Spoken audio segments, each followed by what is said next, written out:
Hello everyone, the students of class 9th. Today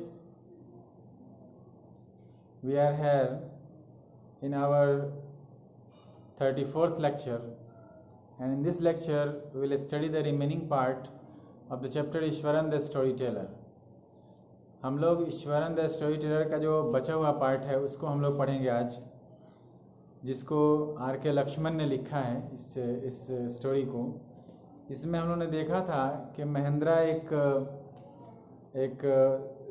junior supervisor है जिसका Eswaran cook है, हर काम उसे करता है। चूँकि बैचलर है अभी वो महेंद्रा, तो ये हमेशा इसके साथ रहता है और वो बहुत सारे काम करता है। तो उसकी एक क्वालिटी थी, वो थी कि वो स्टोरी बहुत अच्छा कहता था, हर बात को बड़ा डिस्क्राइब करके कहता था। तो उसका डिस्क्रिप्शन अभी आता है, और वो हर काम भी वो आसानी कर लेता था, कोई उसको दिक्कत नहीं होती थी, आसानी से वो काम करता था। जैसे उसे कपड़े धोना हुआ, जैसे उसका खाना बनाना हुआ, सब्जियां लाना हुआ, एवरीथिंग ही was able to do in a very well manner. तो अभी हम लोग उसके बारे में आगे देखते हैं। His own descriptions were greatly influenced by the Tamil authors that he red. उसकी वो जो डिस्क्रिप्शन देता था, अपना जो कहानियों का डिस्क्रिप्शन देता था, उसका सारा डिस्क्रिप्शन जो है बड़ा ही प्रभावित हुआ करता था बहुत अच्छी तरह से। वो तमिल ऑथर से प्रभावित रहता था। तमिल ऑथर जितनी अच्छी तरह से डिस्क्राइब करते थे, ये भी उतना ही अच्छे से डिस्क्राइब करता था। When he was narrating even the smallest of incidents, he would try to work in suspense and a surprise ending into the account. वो एक छोटे छोटे भी घटना को अगर वो दर्शाने की कोशिश करता था या फिर समझाने की कोशिश करता था, नैरेट करने की कोशिश करता था, तो बहुत ही सस्पेंस बना करके और उसका बड़ा ही सरप्राइज एंडिंग करके वो डिस्क्राइब करता था। For example, instead of saying that he had come across N uprooted tree on the highway, he would say, example के तौर पर अगर वो इसकी जगह पे उसे कहना था कि अगर मान लो कि हाँ हम एक हाईवे पे मैंने एक कटा हुआ पेड़ देखा, उसकी जगह पे वो कैसे बोलता था, ही वुड से, वो कहता with eyebrows suitably arched and hands held out in a dramatic gestures, अपना आईब्रो को एकदम पूरा गोल करके आईब्रो को, फिर उसके बाद अपने ड्रामेटिक अंदाज में वो गेस्चर में वो कहता, क्या कहता, the road was deserted and I was all alone. Road बिल्कुल खाली था और मैं भी बिल्कुल अकेला। Suddenly I spotted something that looked like an enormous bushy beast lying sprawled across the road. अचानक मैंने कुछ देखा, मुझे दिखाई दिया एक बहुत बड़ा झाड़ीदार एक जीव था जो पड़ा हुआ था, पसरा हुआ था रोड के इस तरफ से दूसरी तरफ। मतलब इस तरह का एक वो देखता वो। I was half inclined to turn and go back. मैं लगभग आधा मुड़ ही चुका था मैं वापस जाने के लिए। But as I came closer, लेकिन जैसे ही मैं नज़दीक आया, I saw that it was a fallen tree. मैंने देखा कि ये गिरा हुआ पेड़ है। With its dry branches spread out, अपने सूखे तना के साथ, अपने सूखे ब्रांचेस के साथ फैला हुआ। तो देखो, ये इतनी छोटी सी बात को ये इतना बढ़ा चढ़ा के कहता था। Mahindra would stretch himself back in his canvas chair and listen to Iswaran's tale uncritically. और उधर महेंद्रा जो है वो आराम से अपने टाट के चेयर पे सोया रहता और बिना किसी आलोचना के उसकी कहानी को सुनता रहता, उसके डिस्क्रिप्शन को सुनता रहता था। द प्लेस, अब आगे वो ईश्वरन कहता है कि the place I came from is famous for timber, Eswaran would begin. Eswaran आगे कहता है कि मैं जिस जगह से आता हूँ, मैं जहाँ पे रहता, मैं जहाँ पे पैदा हुआ, वहाँ से वो जगह जो है फेमस है इमारती लकड़ी के लिए, टिम्बर के लिए।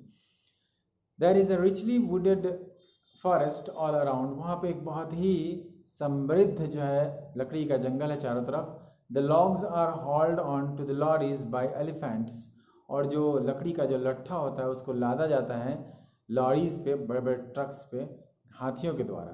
दे are huge well fed beast, वो जो हाथी होते हैं बहुत बड़े बड़े अच्छे खाते पीते वो जो जीव होते हैं।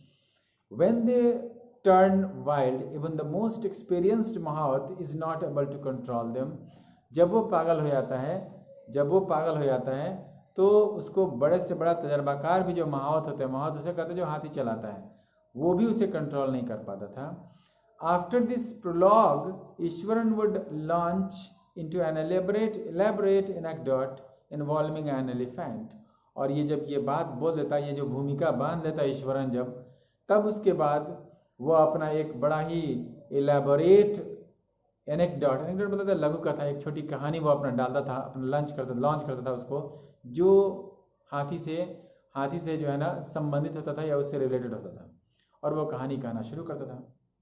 एक कहानी कह रहा है कि one day a tusker escaped from the timber yard and began to roam about। Tusker मतलब है नर हाथी जिसमें दांत होता है।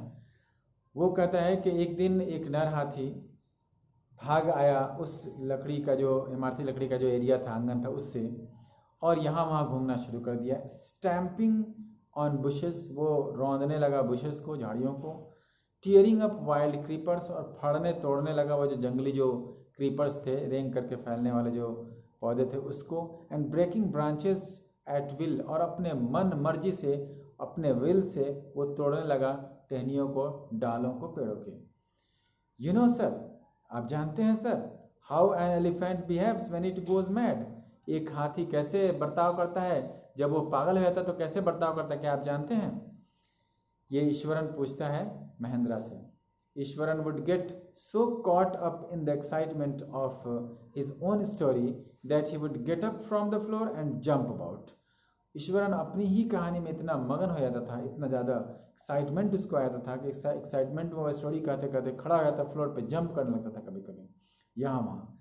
Stamping his feet in immolation of the mad elephant, और अपने पाँव को ज़मीन पे मारने लगता था, नकल करते हुए एक पागल हाथी के। जैसे पागल हाथी जब पागल हो जाता है तो कैसे वो अपना पाँव को मतलब ज़मीन में पटकता है, वो करते हुए वो भी लगता था पाँव को पटकने। तो इस तरह से वो कहानी सुनाता है। आगे क्या होगा वो हम लोग अगले क्लास में देखेंगे।